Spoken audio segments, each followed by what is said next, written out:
Hai teman-teman semua.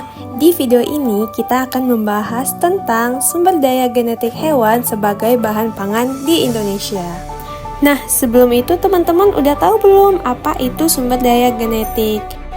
Sumber daya genetik ini sendiri adalah seluruh materi genetik dari suatu organisme yang memiliki nilai aktual dan potensial untuk penggunaan oleh manusia. Nah, salah satu pemanfaatan sumber daya genetik di Indonesia adalah pemanfaatan hewan sebagai bahan pangan. Adapun hewan yang dapat dimanfaatkan sebagai bahan pangan tersebut terdiri dari berbagai spesies ternak seperti sapi, kambing, domba, babi, ayam. Di video kali ini, kita akan lebih berfokus membahas tentang potensi ayam sebagai sumber daya genetik bahan pangan. Nah, ayam ini merupakan salah satu sumber protein utama yang banyak dikonsumsi oleh masyarakat. Pemanfaatan ayam sebagai bahan pangan itu berbeda-beda berdasarkan ras ayam tersebut. Adapun ras ayam yang banyak dimanfaatkan di Indonesia meliputi 1. Ayam kampung. Ayam kampung adalah sebutan di Indonesia bagi ayam yang tidak berasal dari galur atau ras yang dihasilkan untuk kepentingan komersial. Ayam kampung adalah jenis ayam yang berasal dari Indonesia yang banyak diternakan oleh masyarakat untuk dapat dimanfaatkan daging dan telurnya.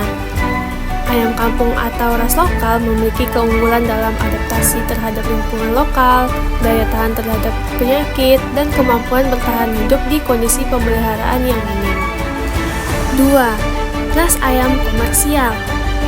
Ras ayam komersial adalah hasil pemeliharaan dari berbagai bangsa ayam untuk mendapatkan ayam dengan galur khusus untuk kepentingan komersial.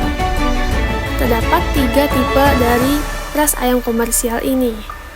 Tipe yang pertama adalah ayam petelur, yaitu ras ayam yang dipelihara untuk diambil telurnya. Tipe kedua yaitu ayam pedaging, yaitu ras ayam yang dipelihara untuk diambil dagingnya. Dan tipe yang terakhir adalah ayam dwiguna atau dual potensial, yaitu ayam yang dipelihara untuk diambil daging dan telurnya. Ayam yang dikategorikan ke dalam sumber daya genetik unggas perlu diperhatikan keberadaan atau populasinya agar tidak terancam. Adapun status kelangkaan unggas ditentukan berdasarkan data populasi dari unggas tersebut. Terdapat 4 kategori dari status kelangkaan unggas. Yang pertama, jarang. Jarang terjadi apabila populasi betina dewasa berkisar antara 5.000 hingga 10.000 ekor. Kedua, rentan. Rentan terjadi jika populasi betina dewasa berkisar 1.000 hingga 5.000 ekor. Ketiga, terancam, yaitu jika populasi betina dewasa berkisar 100 hingga 1.000 ekor. Dan yang terakhir yaitu kritis, di mana jika populasi betina kurang dari 100 ekor.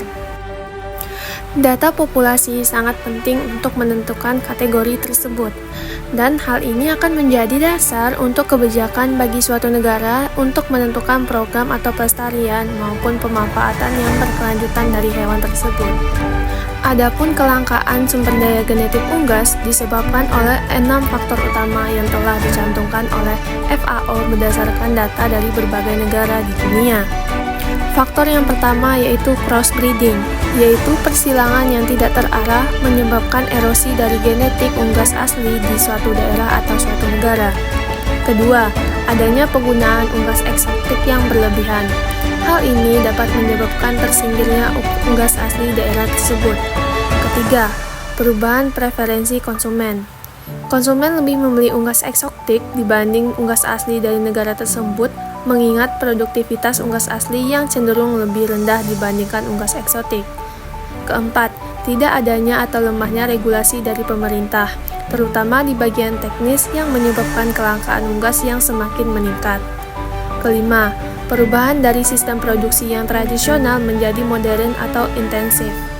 Dan yang terakhir yaitu keenam, adanya penyebaran penyakit di suatu daerah yang bisa menghabiskan unggas asli di wilayah tersebut. Walaupun ayam di Indonesia masih dikategorikan aman, tetapi kita tetap perlu menghindari faktor-faktor penyebab kelangkaan unggas di suatu daerah atau negara. Hal ini agar menghindari kelangkaan dan menciptakan ketersediaan pangan yang berkelanjutan bagi masyarakat di Indonesia.